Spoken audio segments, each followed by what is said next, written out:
Hey there, welcome to today's episode. And I'm pretty excited because what's in this little black box is something that's going to transform my MPC 1000. So let's take a quick look and see what's in here.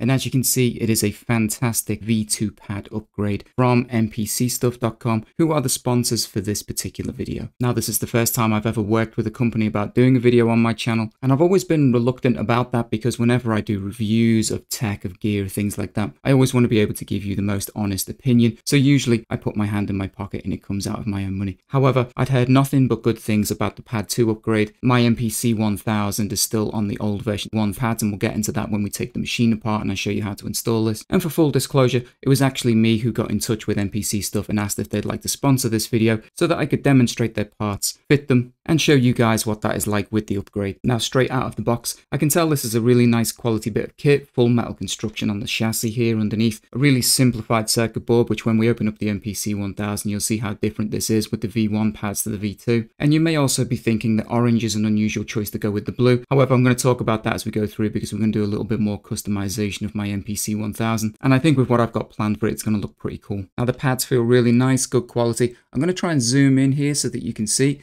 There is a little MPC Stuff logo on the top here. I know some people had some complaints about the logo being on these pads. However, it's so tiny, it's barely noticeable, and I think it looks great anyway. It personally doesn't bother me. But if you're worried about this being some kind of big logo on the pads, it really isn't. You can barely make that out.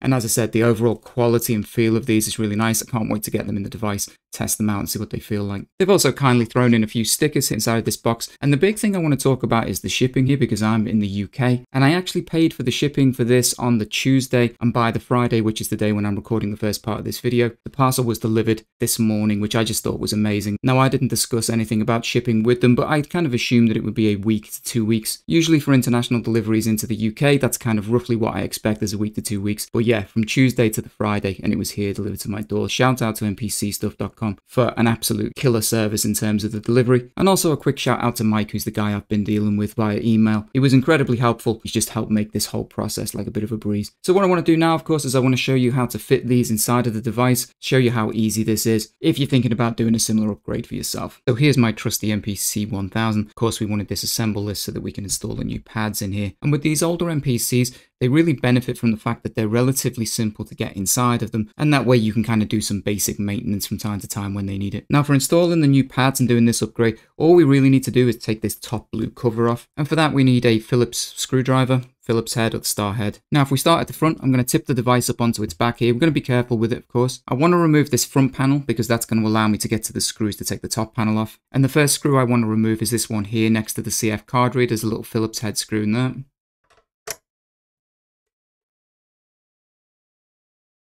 And with any job like this where you're going to disassemble a piece of hardware, just take your time, be patient. A good tip is to take photos. If you've got a lot of screws and you need to know which screws go where, take a photo on your phone or something before you disassemble it. And just be mindful of what screw goes where when you take them out of the device. Put them into a little pot, separate them out if you need to. This is a particular type of screw because it's got like a flush head, so keep that one separate. And once we've removed that one, we're going to tip the machine up, still on the front edge here, and we're going to remove two screws, this one and this one. It's easy to see which ones are holding the front panel on because there's like a little recess cut out in the bottom plate. So take out this one and this one next.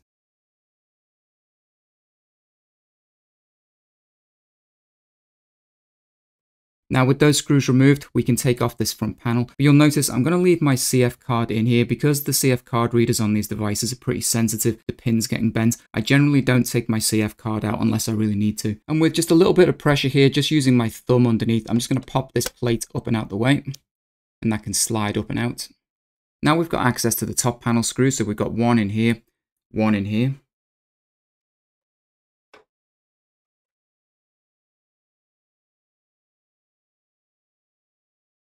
And the last one at the front is over here where the other little recess is on the left-hand side.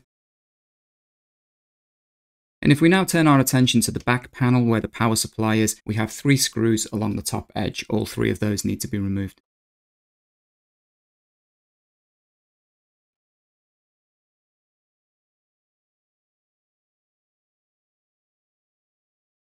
Now, in order to remove the top panel as well, you need to take off your 2 slider knobs.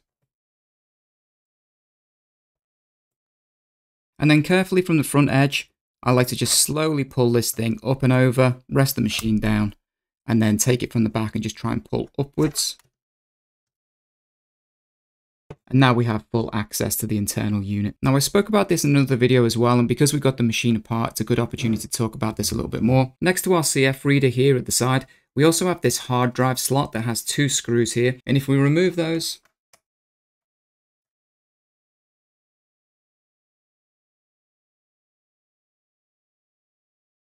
what we do is we gain access to our hard drive, and you can actually pull this out. There's 2 little tabs underneath. If I put this down a little bit.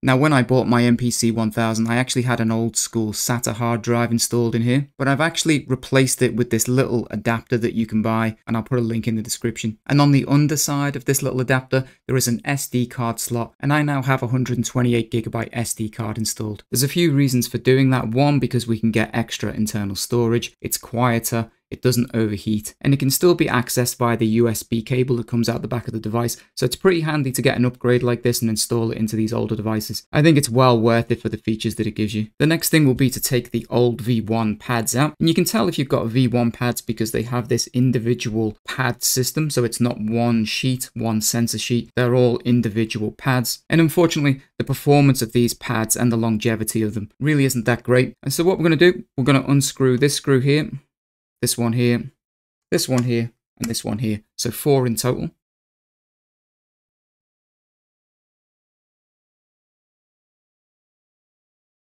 Now with all 4 screws removed, we need to carefully remove this little cable connector here, this little white one that I'm pointing to. Now I use a very small little pottery tool here that I use just to kind of push these little connections out.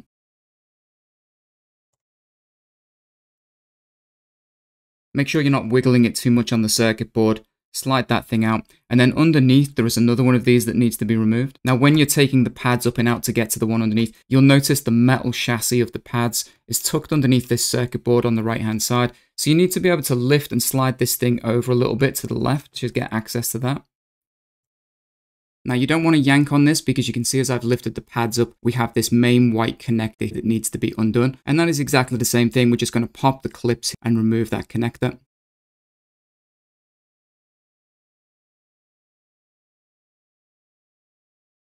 Now that we've got both sets of pads on the desk, we can take a look at the old V1 version pads. And what you'll notice about these is that they are all individual pads. They all have their own individual sensors. And if we look at the back, you can see how complicated this circuit board is for all of this. Now, in theory, it was probably quite a good design because you could replace one single pad sensor, one single element. But unfortunately, the build quality just wasn't very good. And over time, these V1 sensors tend to fail, and there isn't really much of a way to clean them or repair them, certainly without a lot of hassle and having to take each individual pad out. In comparison, we have the new version, the V2 pads. And as I showed you at the beginning of the video, this is a less complicated circuit board in here. I would actually say it's a little bit lighter as well, so it's going to make your MPC a little bit lighter, which is great. And if I carefully remove these pads,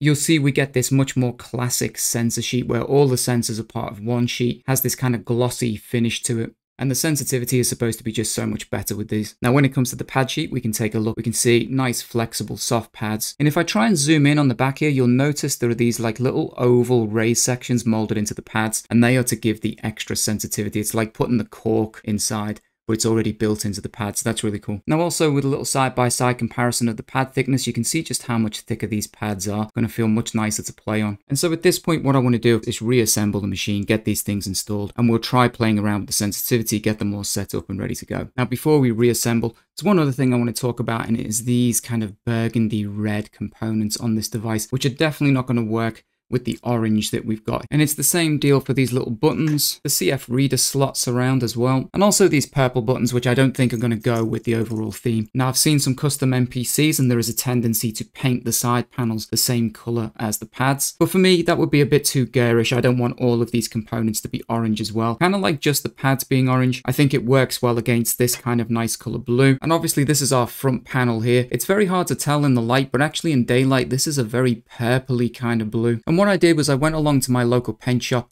and I found this color, which is a Mercedes color. And it doesn't really look it in this light, but it is actually a darker version of the same color that is on the MPC. It is M3110. So my intention is to make my side panels a darker blue, the same with the CFs around the buttons. And I think if we limit the colors down so that we're working with just the blue device with just the orange pads, some white buttons, which I think work okay, but we lose the purple and the red, I think it's going to look really smart. So I'm going to head down, take these things outside because it's a nice sunny day, and then I'll see you guys back here for the reassembly and the final part of this video. Now what we're looking at here is just a couple of shots of the MPC with the freshly painted components.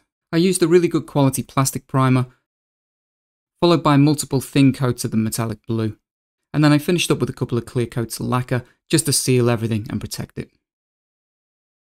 Okay, now it's time to take a look at reassembling this with the new pads. Now the first thing I would suggest is that if you've gone to the trouble of dismantling your MPC like this, it's going to be a really good time to get in here and clean all the dust out, get rid of everything. You can use some compressed air, small paintbrush or something just to clean all the dust out, make sure it's nice and clean. Now another really useful thing to have is some contact cleaner like this. This is a WD-41, but it can be any kind of contact cleaner. And it's worth taking the time and coming around and cleaning all of these tack switches while you're in here. Just spray a little onto the switch itself and then just push that up and down a few times to soak it in. Really can help clean up the tack switch, especially if they're starting to become non-responsive. I had a few of these when I bought this particular MPC that just weren't responding as they should. With a little bit of contact cleaner, they are now working perfectly. Now when it comes to reinstalling the new pad set, it's very simple. We need to make sure our main connector here is hooked up first, and that white connector is going to hook up to the circuit board, the connector slot here on this red circuit board on the back of the new pads. Now this isn't the easiest thing to film, but there is a little slot you will notice at the top of that white connector, and that is going to line up with the little raised section here on this connector head. That way you'll know you've got it in the right way. You also need to think about the orientation of the pads going back in. You want the MPC Stuff logo to be in the top right corner so that it is up the right way. And this second connector here will be on the bottom left hand corner.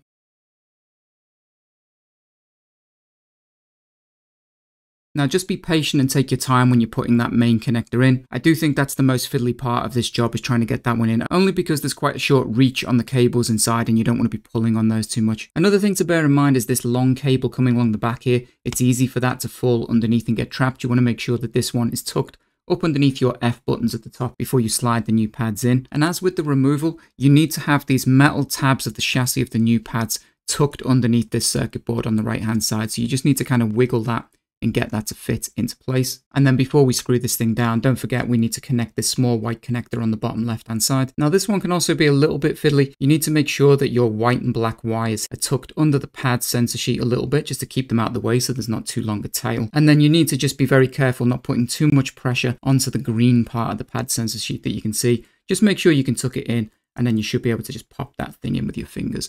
Just get it locked into place. Just do one final visual check as well. Make sure you've not pinched any cables, trapped anything, unplugged anything accidentally as you're going along. And then we can screw back in the 4 screws, one here, one here, one here, and one here.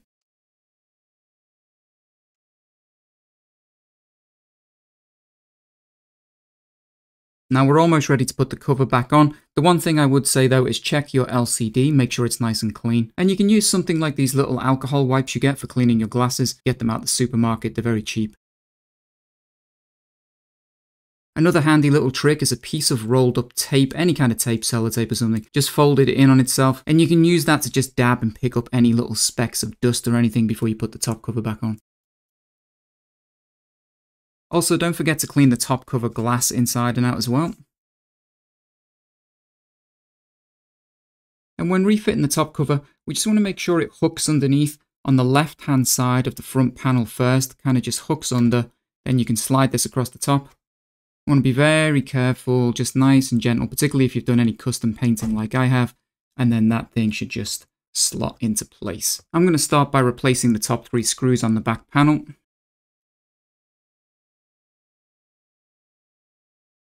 Next, we'll move back to the front of the device, and for the top panel we have 2 screws, one here and one here. And also, while we've got it in this position, we can put our front panel back on, which slides in to the left and then just drops in very carefully over there. You just need to be careful to wiggle this into place, just a little bit of pressure to get it to sit where it needs to. And we can replace this screw next to the CF reader. And then finally, underneath, we need to replace these 3 screws here.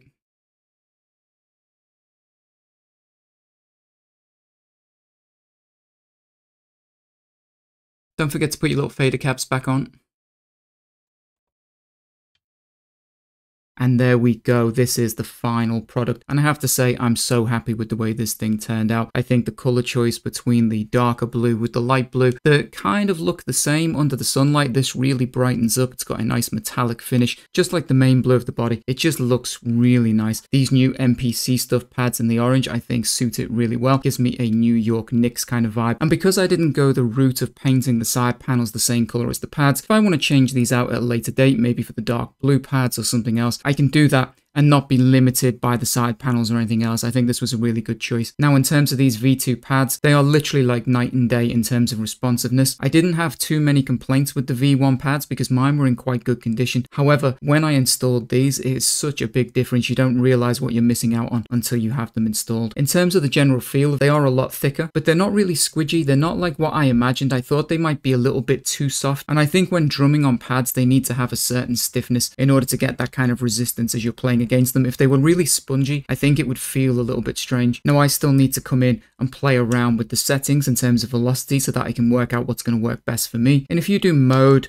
and other, which is pad 10, you get a bunch of different settings with the JJOS2 XL. With my first initial test, I've currently got my pressure sensitivity to 11 and my velocity sensitivity to 15. I'm also using Curve A, and that is just my kind of starting point for this. One great thing that I've noticed at the moment is that I'm getting no double triggering, even if I have my velocity sensitivity as high as it can possibly be, which I would never use it like that because I feel like you don't get the full range of pressure. I'm not getting the typical double triggering that I get even on my MPC1 with these. And one other thing I'm not 100% certain of, and you can leave that in the comments, is whether there is a little bit of a wear in time for these pads, whether you feel like over time they kind of settle in a little bit. But my initial impressions of these pads is that they're fantastic. They work really well. Even with a medium range setting like this, if we go back to main and go into full level, it's only really a feather touch in order to get the samples to trigger.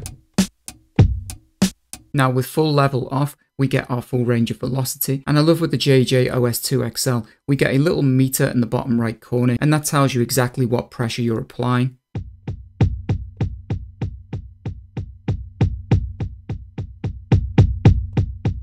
And without having to break a sweat, without having to thump these pads, I can get everything from a really low level of velocity all the way up to a high level. So with that said, we are going to sign off. I just want to end this video by saying a big thank you to MPCstuff.com. I will be putting some links to their website in my description. So if you're interested in any of their products, you can go over and check it out. They have an absolutely huge range of MPC parts, from new tack switches to custom stuff like you've seen here. The shipping was really fast, particularly for people like myself if you're an international buyer. And the staff over there were just very helpful, very passionate about old samplers just like we are. And it's companies like this that are helping us keep these old devices alive. This thing is 20 years old. And with help from MPC stuff and a little bit of my own creative magic, we've managed to transform this MPC 1000. I can't wait to get stuck in, use this thing, cook up some more beats for you guys. And I will see you all in the next episode. I hope you've enjoyed it. Hope you've learned something. Take care, and I'll see you again.